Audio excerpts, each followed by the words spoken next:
केरल प्रदेश में सुधार्मिक नाम के राजा थे। धर्म पूर्वक चलना, प्रजा का पालन करना और भगवान के नाम का जप करना ही उनका स्वभाव था। उनके यहाँ चंद्रहास जी ने जन्म लिया और जन्म लेते ही वो कृष्ण नाम उच्चारण करने लगे। चंद्रहास जी के जन्म की खुशी में राज्य में आनंद उत्सव मनाया जा रहा था। उसी समय शत्रु पक्ष ने उन पर आक्रमण कर दिया। आक्रमण में राजा और बहुत से सैनिक मारे गए। राजमहल को चारों तरफ से घेर लिया गया। राजमाता ने दाई मां को चंद्रहास जी की जान बचाने को कहा। दाई मां ने विचार किया कि अगर वो उन्हें राजकुमार की तरह ले जाती हैं तो उन्हें मार दिया जाएगा। इसलिए उन्होंने झाड़ू पोछा लगाने वाली सेविका का रूप लिया और कुछ दोने पत्तलों के नीचे चंद्रहास जी को छुपाकर बाहर निकली।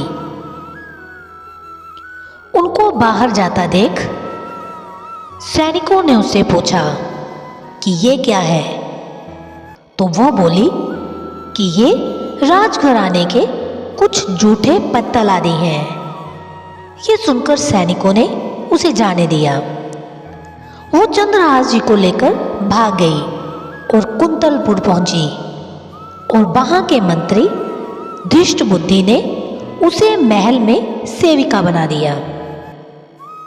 उसने चंद्रहास को अपना बेटा बताया और सबसे उनकी पहचान को छुपा कर रखा। जब चंद्रहास जी 3 वर्ष के हुए तब दाई मां की मृत्यु हो गई। अब उनकी देख रेख करने वाला कोई ना था। उन्हें महल से निकाल दिया गया, लेकिन उनके मुख पर हर समय कृष्ण कृष्ण नाम चलता रहता था और वह गली गली भटकते रहते थे। 3 वर्ष के बालक चंद्रहास जी को गलियों में घूमता देख कोई उन्हें स्नान करा देता, कोई वस्त्र पहना देता और कोई भोजन करा देता। चंद्रहास जी हर समय कृष्ण कृष्ण नाम जपते रहते। नारद जी ने देखा कि ये बालक कृष्ण कृष्ण बोलता रहता है और इसका हरि के अलावा कोई नहीं है। नारद जी ने उन्हें बुलाया और दुलार करते हुए बोले, सुनो, मैं तुम्हें एक अमोघ वस्तु देता हूं। नारद जी ने उनके लिए एक छोटी सी शालिग्राम शिला लाए थे। नारद जी बोले, धो के पी लेना और दिखा के खा लेना, यही तुम्हारी सेवा पद्धति है।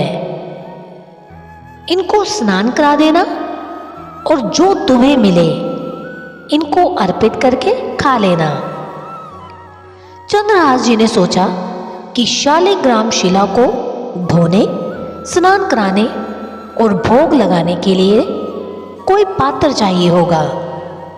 उन्होंने पान की तरह शालिग्राम को अपने मुंह में ही रख लिया।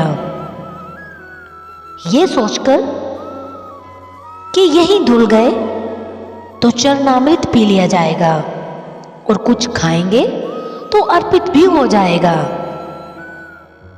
नारद जी ने साथ ही चंद्रहास को भगवान के मंत्र का भी उपदेश दिया। मंत्री धृष्टबुद्धि, जिसने चंद्रहास जी की दाई मां को आश्रय दिलाया था, उनके एक पुत्र थे जिनका नाम मदन था। मदन जी बहुत ही भगवत भाव वाले थे। धृष्टबुद्धि की एक पुत्री भी थी जिसका नाम विषया था। मदन जी का भक्तों को भोजन खिलाने का स्वभाव था।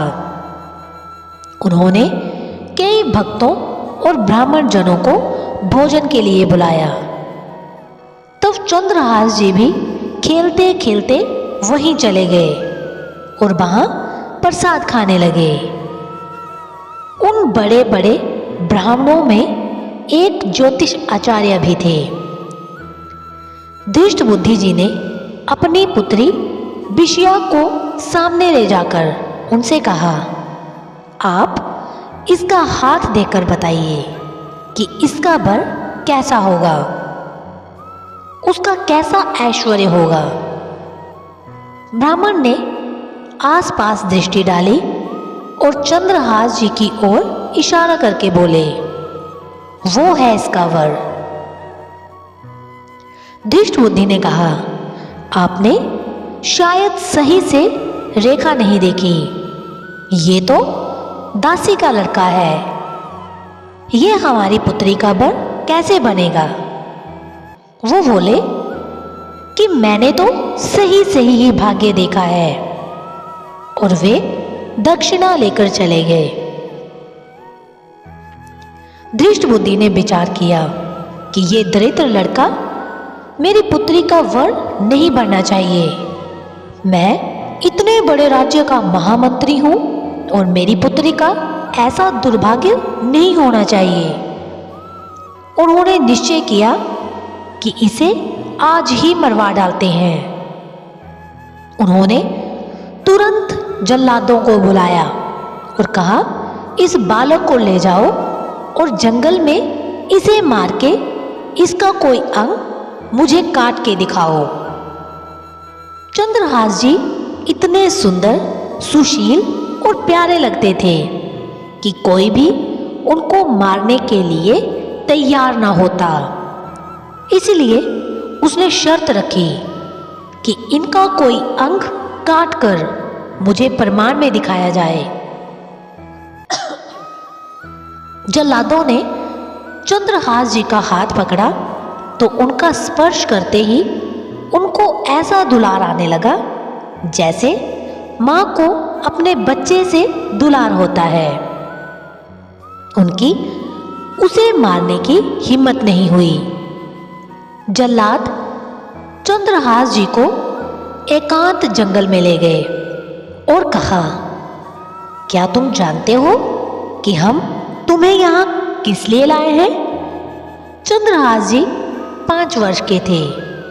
वो बोले, मुझे पता नहीं कि आप मुझे क्यों लाए हैं।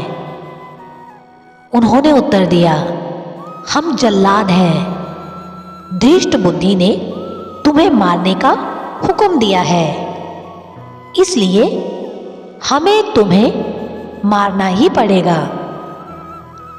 ये सुनकर चंद्रहास श्री कृष्ण का जाप करने लगे। उसी समय एक जल्लाद ने देखा कि चंद्रहास के बाएं पैर में एक छठी उंगली है। उसने कहा, हम इसे काट के ले जाते हैं और इससे प्रमाण भी सत्य हो जाएगा कि हमने इसे मार दिया है। उसके बाद कौन ही इस बालक को ढूंढेगा। जल्लादों ने ऐसा ही किया और जाकर धृष्ट बुद्धि को उंगली दिखा दी कि बालक का वध करके आए हैं। जंगल में चंद्रहास जी की जो उंगली काटी गई थी उससे रक्त प्रवाह हो रहा था। हे कृष्ण, हे जगन्नाथ, हे वासुदेव, ऐसे नाम उच्चारण करते हुए चंद्रहास जी मूर्छित होने लगे। मृग, शावक और सब पंछी आकर चंद्रहास जी को घेरने लगे और वो बीच में कृष्ण, गोविंद, दामोदर, माधव ऐसे उच्चारण करते रहे। कुंतलपुर के ही अधीन एक चंदनपुर नाम की राजनगरी थी। वहां के राजा को पुत्र प्राप्त नहीं हो रहा था।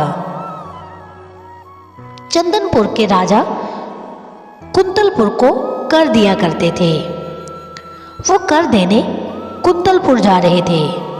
उन्होंने जब जंगल में बहुत से मृग और पंछियों को एक जगह को घेरे हुए देखा तो वे रुक गए। उन्होंने जाकर देखा तो एक दिव्य तेजमय बालक मूर्छित अवस्था में पड़ा था और उसकी उंगली से रक्त प्रवाह हो रहा था। उन्होंने चंद्रहास जी को गोद में उठाया और आनंदित हो गए कि मेरा दान पुण्य सफल हुआ, जो मुझे ऐसा सुंदर बालक मिला। राजा चंद्रहास जी को लेकर घर आए और भगवान का धन्यवाद किया। उन्होंने चंद्रहास जी से जब पूछा कि तुम्हारे माता पिता कौन हैं, चंद्रहास जी ने उत्तर दिया कि श्री कृष्ण, उनके अलावा मेरा कोई नहीं। राजा समझ गए कि भगवान ने ही कृपा करके मुझे ऐसा महाभागवत पुत्र दिया है। राज्य में बड़ा उत्सव मनाया गया। राज सिंहासन का अग्रिम अधिकारी युवराज पद चंद्रहास जी को दे दिया गया। पूरे राज्य में आनंद की वर्षा होने लगी। अब उसने राजा को कर देना बंद कर दिया। कुंतलपुर के राजा ने इस समस्या को सुलझाने का आदेश मंत्री धृष्टबुद्धि को दिया। मंत्री चंदनपुर राज्य में पहुंच गया। वहां चंद्रहास जी का ऐसा प्रभाव था कि सब कृष्ण भजन करते और आनंद में मगन रहते। धृष्टबुद्धि ने उन्हें पहचाना और सोचा कि ये तो वही बालक है। जल्लादों ने इसको छोड़ दिया और अब तो ये राजा का राजकुमार बन गया। उन्होंने राजा से कहा, पहली बात, इस बालक को युवराज पद पर बिठाने से पहले तुम्हें सम्राट को सूचना देनी चाहिए थी। और दूसरी बात, अभी तक तुमने कर नहीं दिया है। सम्राट चाहे तो एक क्षण में तुम्हारे राज्य को नष्ट कर दिया जाएगा। चंदनपुर के राजा ने हाथ जोड़कर कहा, महाराज, आप ही हमारी रक्षा कर सकते हैं। मंत्री के मन में था कि किसी भी तरह चंद्रहास जी को मरवाना पड़ेगा, क्योंकि ब्राह्मण ने बताया था कि वे ही उनकी पुत्री के वर होंगे। मंत्री ने कहा, यदि आप चंद्रहास जी को सम्राट के पास भेज देते हैं तो वो निश्चित ही प्रसन्न हो जाएंगे और आपके इस अपराध को क्षमा कर देंगे। राजा ने ये बात स्वीकार कर ली। मंत्री धृष्टबुद्धि ने एक चिट्ठी लिखी और चंद्रहास जी को देते हुए कहा, इसे खोल के मत पढ़ना। वहां पहुंचते ही ये चिट्ठी मेरे पुत्र मदन को दे देना।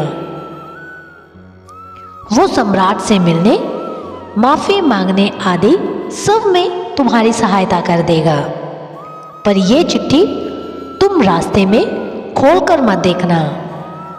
चंद्रहास जी ने पत्र को अपनी पगड़ी में बांध लिया और कुंतलपुर के लिए चल पड़े। अब उनका किशोर अवस्था में प्रवेश हो चुका था।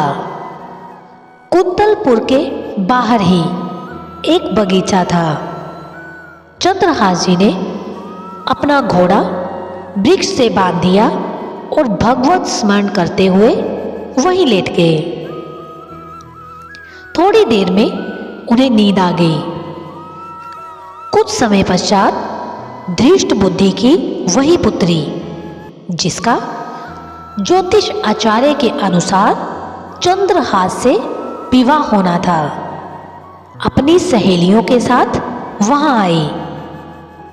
घोड़ा बंधा देखकर उन्हें ज्ञात हुआ कि कोई यात्री भूल से राजबाटिका में आ गया है। उसकी नजर सो रहे चंद्रहास जी पर पड़ी। देखते ही वो सोचने लगी कि ये इतना सुंदर युवक कौन हो सकता है। उसे चंद्रहास जी की पगड़ी में चिट्ठी दिखाई दी तो उसने झुककर चुपचाप वो चिट्ठी उठा ली और चिट्ठी खोलकर पढ़ने लगी। उसमें संस्कृत में मंत्री के पुत्र मदन के लिए संदेश लिखा था। हे मदन, उचित अनुचित का विचार छोड़कर आते ही इस युवक को विष प्रदान कर दो। ये मेरा प्रिय कार्य होगा। मंत्री की पुत्री को बहुत दुख हुआ कि पहली ही दृष्टि में इन्हें सोता हुआ देखकर मेरे प्राण समर्पित हो गए। लेकिन पिताजी तो इतने सुंदर नवकिशोर को विष देने की बात लिख रहे हैं। उन्होंने काजल लिया और विष को विषया कर दिया। अब उस पत्र का अर्थ बदल गया। हे मदन, उचित अनुचित का विचार छोड़कर आते ही इसे विषया प्रदान कर दो। ये मेरा प्रिय कार्य होगा। उसने पत्र वहीं उनकी पगड़ी में वापस रख दिया और अपने घर जाकर उनकी प्रतीक्षा करने लगी। चंद्रहास जी उठे और मंत्री के घर पहुंचकर मदन से मिले। मदन को जब पता लगा कि चंदनपुर से पिताजी ने इनको भेजा है और ये वहां के राजकुमार हैं, तो चंद्रहास जी को हृदय से लगा लिया। चंद्रहास जी ने कहा, आपके पिता ने ये पत्र दिया है। मदन ने पत्र पढ़ा। अभी ही इस युवक को विषया प्रदान कर दो। तुरंत बिना विचार किए मदन ने पंडित बिल बुलाकर दोनों का विवाह कर दिया। अब मंत्री अपने घर आए। सब साज सजावट और विवाह का माहौल देखकर हैरान हो गए। किसी ने उन्हें बताया कि आपने ही तो इस विवाह का आदेश दिया था। मदन के पास चिट्ठी रखी है। मंत्री अपने घर गए और मदन से कहने लगे, तुम्हारी बुद्धि मारी गई है क्या? हमने पत्र में विवाह करने का कहाँ लिखा था? मदन ने कहा, पिताश्री, आपकी आज्ञा का उल्लंघन नहीं हुआ है। आपने मेरा नाम लिखकर मुझे बिना विचार किए इस युवक को विषया देने के लिए कहा था। इसमें मेरी कोई त्रुटि नहीं। मंत्री ने जब चंद्रहास जी को दूल्हे के रूप में देखा तो और क्रोध से भर गया। उसने विचार किया कि चाहे मेरी बेटी विधवा हो जाए, पर मैं इसे जिंदा नहीं रहने दूंगा। वो चंद्रहास जी के नजदीक गया और उन्हें कहा, बहुत कृपा हुई कि आप हमारे दामाद बने। हमारे यहाँ की एक रीति है, बाहर जो देवी का मंदिर है उसमें लड़की का वर अकेले पूजा करने जाता है। आपको हमारी कुल की रीति का निर्वाह करना होगा। चंद्रहास जी मान गए और पूजन की थाल तैयार करने लगे। दूसरी ओर मंत्री ने कई बलवान सैनिकों को भेजा और आदेश दिया कि देवी पूजन के लिए जो आ रहा है तत्काल उसे काट देना। किसी भी तरह वो बचना नहीं चाहिए, अन्यथा तुम सब मारे जाओगे। सब सैनिक आदेश पाकर पहले ही वहां पहुंच गए। उसी समय वहां के चक्रवर्ती सम्राट कुछ बड़े बड़े विद्वानों और ऋषियों से बातचीत कर रहे थे। ऋषियों ने कहा, महाराज, अब आपका राज सिंहासन पर बैठना राज्य के लिए मंगलमय नहीं होगा। आपका समय बदल रहा है। इस समय यदि चंद्रहास जी को सम्राट पद पर बैठा दिया जाए तो आगे अकाल नहीं पड़ेगा और प्रजा का बड़ा मंगल होगा। ऐसा करना ही उचित होगा। ये मुहूर्त आपके राज सिंहासन के हटने का है। सम्राट ने कहा, प्रजा और देश का मंगल हो, इसलिए मैं बिल्कुल इसका पालन करूंगा। मदन वहीं बैठे हुए थे। सब ने कहा, तुरंत जाओ और तुम्हारे बहनोई चंद्रहास जी को लेकर आओ। मदन तुरंत निकले तो सैनिकों ने उन्हें बताया कि चंद्रहास जी तो देवी पूजन के लिए नगर के बाहर जा रहे हैं। मदन उसी दिशा में गए और चंद्रहास जी को मिलते ही उन्होंने कहा, सुनो, देवी की पूजा मैं कर लूंगा। इसी समय मुहूर्त है। जाओ, सम्राट पद का अभिषेक कराने के लिए आपको बुलाया गया है। इतना कहकर मदन जी देवी पूजा के लिए और चंद्रहास जी सम्राट पद के लिए अलग अलग दिशा में चले गए। इधर चंद्रहास जी का राज्य अभिषेक होने लगा। वहां देवी मंदिर में धृष्ट बुद्धि के पुत्र मदन पूजा करने के लिए पहुंचे तो पहले से तैयार सैनिकों ने उन्हें काटकर फेंक दिया। मंत्री का सारा खेल उल्टा हो गया। पुत्र की हत्या हो गई और चंद्रहास जी का सम्राट पद पर अभिषेक हो गया। सैनिकों ने आकर मंत्री को सूचना दी कि देवी मंदिर में आपके आदेश अनुसार जो मारा गया वो आपका पुत्र मदन था। ये सुनकर धृष्ट बुद्धि ने कहा, यह कैसे संभव है?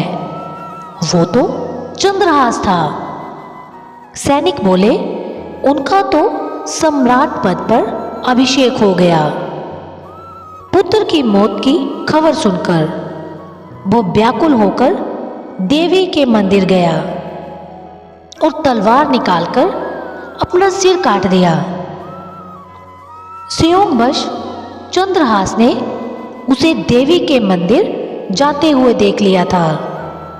वो भी तुरंत अपना घोड़ा लेकर उस दिशा की ओर चल दिया जिस तरफ थोड़ी देर पहले उनके ससुर गए थे। वो थोड़ी देर में ही मंदिर पहुंच गया। अपने लिए 2 प्राणियों की मृत्यु देखकर चंद्रहास को बड़ा दुख हुआ। उन्होंने निश्चय करके अपने बलिदान के लिए तलवार खींची। उसी समय मां भवानी साक्षात प्रकट हो गई और उन्होंने कहा, बेटा, ये धृष्ट बुद्धि बड़ा दुष्ट था और सदा तुझे मारने के प्रयत्न करता रहता था। इसका पुत्र सज्जन था, वो भी मारा गया। अब तू वरदान मांग। चंद्रहास ने कहा, माता, अगर आप प्रसन्न हैं तो ऐसा वरदान दे कि मैं हमेशा प्रभु के भजन सिमरन में लगा रहूं और इस धृष्ट बुद्धि के अपराध को आप क्षमा करें और मेरे लिए मरने वाले इन दोनों को आप जीवित कर दें। देवी तथास्तु कहकर अंतर ध्यान हो गई। दृष्टबुद्धि और मदन उठ खड़े हुए। सारे वृतांत का पता लगने पर मंत्री दृष्टबुद्धि चंद्रहास के पैरों पर गिरकर क्षमा मांगने लगा। राजकुमार चंद्रहास ने उसे उठाया और अपने गले से लगा लिया। मंत्री अब पूरी तरह से बदलकर भगवान का पूर्ण भक्त बन गया। कहानी का निष्कर्ष यही है कि हम में हमेशा दया भाव होना चाहिए और दूसरों को क्षमा करने का भाव भी प्रबल होना चाहिए। इसके साथ ही हमेशा भक्ति में लीन रहना चाहिए और ईश्वर पर विश्वास रखना चाहिए। यही वो गुण है जिनके द्वारा व्यक्ति दुनिया का हर एक सुख प्राप्त कर सकता है। ये कथा आपको कैसी लगी कमेंट बॉक्स में ज़रूर बताएं और ऐसी ही कहानियाँ किस्से सुनने के लिए चैनल को सब्सक्राइब और बेल आइकन को प्रेस जरूर करें।